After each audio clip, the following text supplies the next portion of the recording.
watching Biography of the Millennium on A&E. Here's a recap of our countdown of the 100 most influential people of the millennium.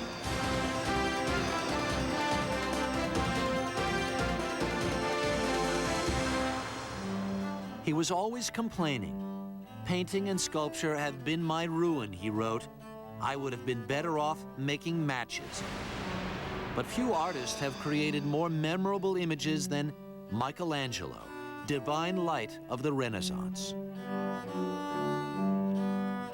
Artists influence our lives because of a burning image. And you don't have to even know the artist, but they're images that burn into our consciousness. Michelangelo was already creating images of transcendent beauty at a very young age. His Pietà was completed when he was only 25. And he was only 29 when he transformed the discarded hunk of marble into his most famous sculpture. The David is this vulnerable young boy looking at his fate and the fate of his people. It was carved out of a totally flawed piece of Carrara marble that had been brought down to Florence at great expense. He just went, he attacked it and delivered. He sculpted out the flaw and delivered this figure, which is the patron saint of Florence.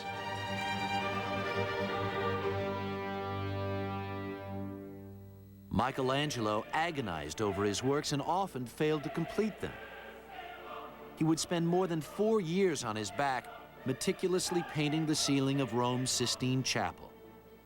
He argued constantly with his benefactors over his artistic vision. In a scene from the film The Agony and the Ecstasy, Charlton Heston, as Michelangelo, clashed with Pope Julius II over his depiction of the human body. I will paint man as God made him, in the glory of his nakedness. Michelangelo persisted, and when he finally finished, it was like the hand of God reaching across the centuries. Today, that celestial spark still touches us. I'm not an art historian or even anyone qualified to judge art, but I can tell you that walking around in St. Peter's Basilica and looking at the Pietà was one of the most moving experiences I've ever had, because Michelangelo managed to pull humanity out of cold marble. It's so hard to imagine that anyone has such a gift to create life from cold stone.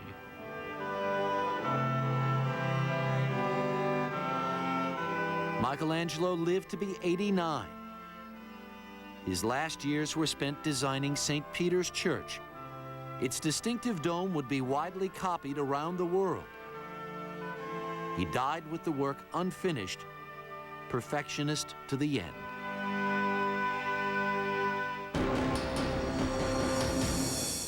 I think Locke has to be in your top 100 list. Locke is an inescapable figure of the past 1,000 years. This man didn't publish a word until he was almost 60. But when he did, he laid the foundation for constitutional democracy. John Locke, number 18 on our list, expressed almost all the major ideas of the American Revolution nearly a century before it happened. Inalienable rights, life, liberty, and the pursuit of happiness. That was Locke's schedule of human rights. Here in America particularly, Locke was a profoundly influential thinker. Locke appeals to the best in us, and he thinks that human beings really can make the world better, that we can run a good, decent, fair society, that you can trust human beings to come up with the best answers.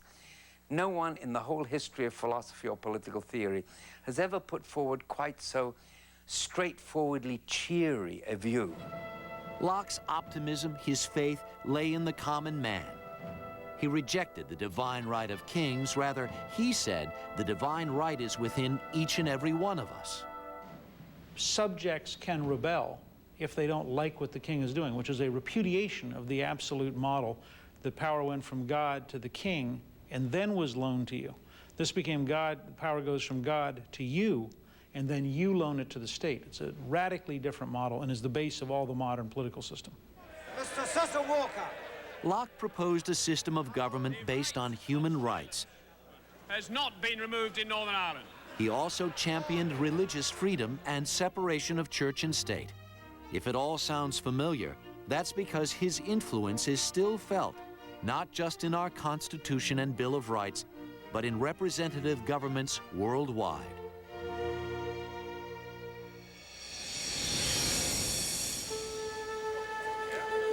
He was just one man, a soft-spoken man, yet he took on the mightiest empire on earth.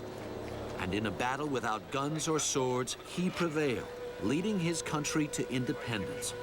Mahatma Gandhi, without question, one of the most remarkable leaders of the millennium. I regard myself as a soldier, though a soldier of peace. It is complete independence that we want.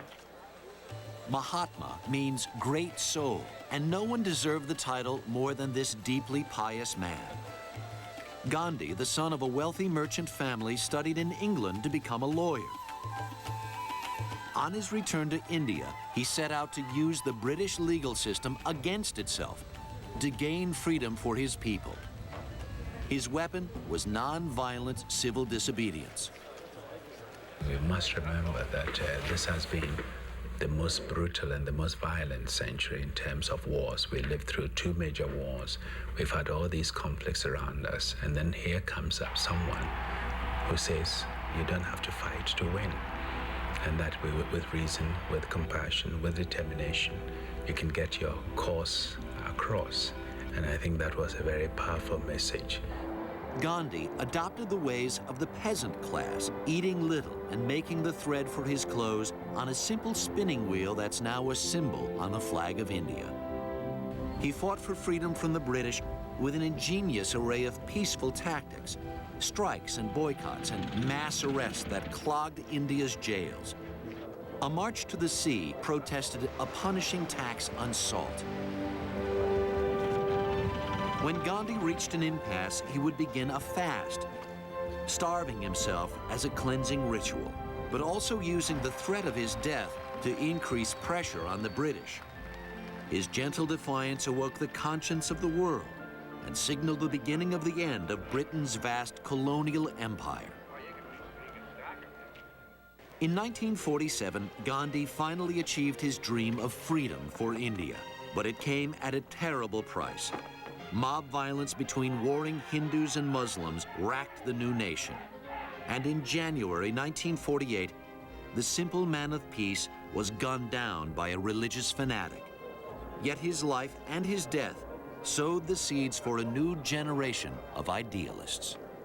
Martin Luther King learned a lot from Gandhi's approach, Gandhi's struggle, using reason, his voice, his arguments, and reaching out to the people and giving them hope.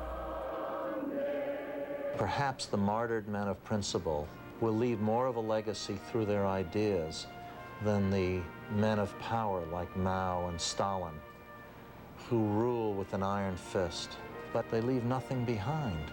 So in the end, it is the leaders of great principle that live on.